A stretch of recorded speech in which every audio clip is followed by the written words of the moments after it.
Would you like to own this weapon in a game? What if I tell you that if you play the game and found this weapon and you can sell it for $14,000? That's more interesting, right? In today's video, I'll talk about some interesting blockchain or NFT games I think that are going to be amazing, and I'll also explain what an NFT is in the simplest way possible.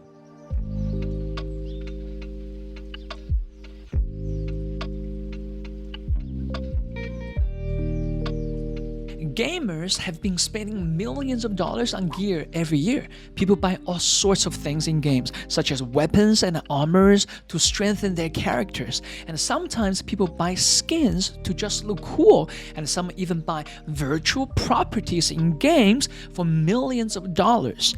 According to ESTNN, in the game Diablo 3, a weapon named Echoing Fury Mace was sold for $14,000. I played the game myself, but the most I spent was $20 on a bow, which at the time I thought it was cheap, but now I stopped playing the game, so the bow is worthless. In another game, CSGO, the Dragon Lore skin was sold for $61,000, and the most expensive item sold in the gaming world is a virtual planet bought by a company called SEE Virtual Worlds. They bought the planet Calypso in the game Entropia for $6 million. I am sure a beach house in Malibu appeals more to most people. A Picasso's painting is worth millions of dollars to art collectors, but right now, the same thing is happening in the gaming world. In some games, people buy digital land in the form of an NFT. When you buy this land, it has no physical thing attached to it, of course. It's just a land in the game, but it says that you own all the rights of it. I am a gamer myself, and I spend a lot of money on games too. And ever since I started playing gacha games, I spend even more. Right now, I'm going to show you a few NFT games and explain how they work. The first one is called Illuvium.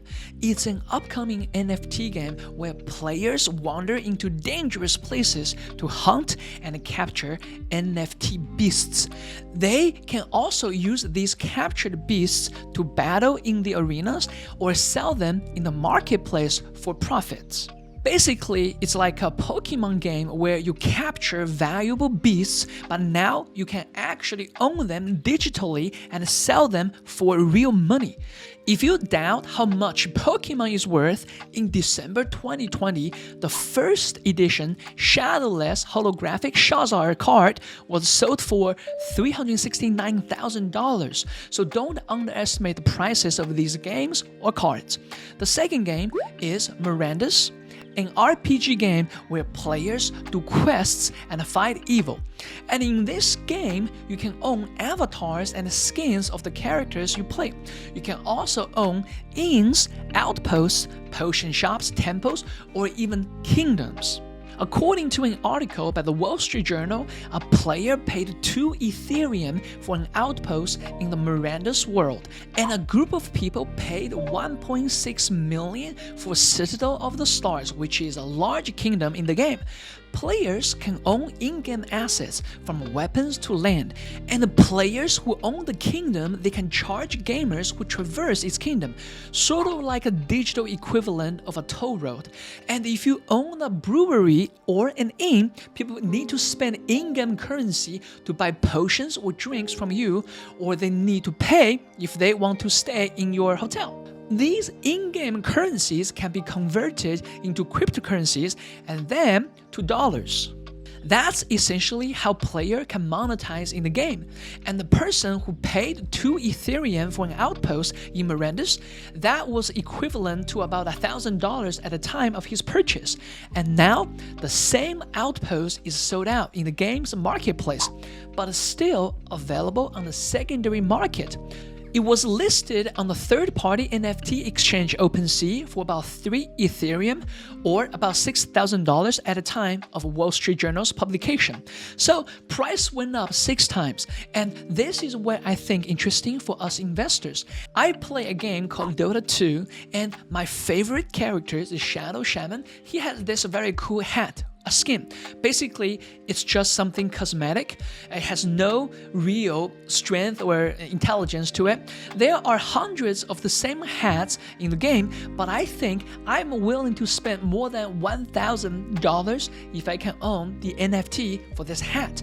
And I am sure that if it is for sale, it will be worth much more than that. So I understand the sentimental value and how gamers feel about these items. I spend about $200 every year on Dota 2, and basically in this game, everything you buy is cosmetic, and believe me when I say that people are willing to spend money to look cool in games. If you invest in the right item, and especially if you actually like the game and play it, I think it's something worth taking a close look at. I really think there's a future for NFT games, given the fact that the games must be good. If they are not good, players will not spend as much. Now, let me explain what an NFT is in the simplest way possible. NFT stands for non-fungible token, and I know it's still confusing. Let's just look at what a fungible is first. Fungible is something that is able to replace or be replaced by another identical item. So you can think of fungible as replaceable and a non-fungible as not replaceable. So one example is that let's look at this card case I have here. This case is made by Coach, and I'm sure they made a ton of these, which is fungible. That means when I got it, I wouldn't care which one Coach sent out. It wouldn't make any difference as long as they're not broken. But right now, this particular card case means a lot to me because I traveled with this card case for more than 10 countries. So it has a lot of sentimental value to me. And for that, this particular card case is non-fungible, which means to me, this old card case cannot be replaced by a brand new card case, even if it looks exactly like this one. So this non-fungible idea is different from people to people. Like I said, I bet most of you wouldn't pay $14,000 for this weapon in the game Diablo 3, right? I like the game, but to me, I wouldn't pay that much either. But as long as there's a group of people who think that this weapon has that value, then it has that value because there are people willing to pay that much for the weapon. So here you go, fungible, replaceable, and non-fungible, not replaceable. You can think of something that is very valuable to you, so that item is non-fungible. It's not replaceable. As for the word token, it's a digital number assigned to a digital asset, or think of it as a digital signature or a digital token that is unique. It is not replaceable, and everyone on the blockchain can verify this token. And this token resembles you own the rights of this digital asset. And this digital token could be assigned to a picture, a GIF, a song, or a video clip. That's why we have NFTs in the format of almost anything digital. And with that token, you will let everyone on the blockchain know and acknowledge that an NFT belongs to a person on the blockchain. So should we invest in NFTs? That's the question everyone is asking. I think investing in NFTs is just like investing in any form of art. It's subjective, and you must understand the liquidity of this NFT, and you always need to do your research.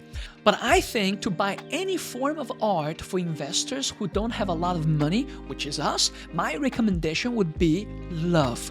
Buy something that you love, something that you like.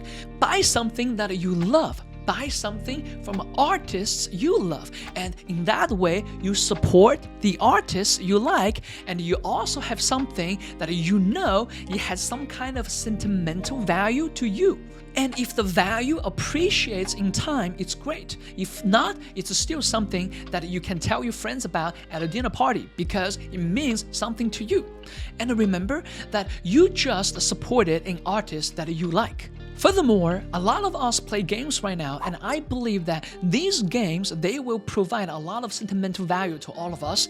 And if you like a game a lot right now, owning the item in the game is so much better than before, because these items, they will be in the forms of NFTs. And if you are lucky or put enough work in the game, you can convert them to real-world currencies as well. According to an article by the Wall Street Journal, 2 dedicated players in the Philippines are in the process of buying a real house in the real world with their earnings from an NFT game called Town Star. I still have my reservations on playing games to make a living for most of the people. It is for some people, but I don't think it's for everyone. It's great news for those 2 players in the Philippines though. And that will be everything on NFT games and what an NFT is. If you find this video helpful, like and subscribe. This is Grant. Invest and trade responsibly.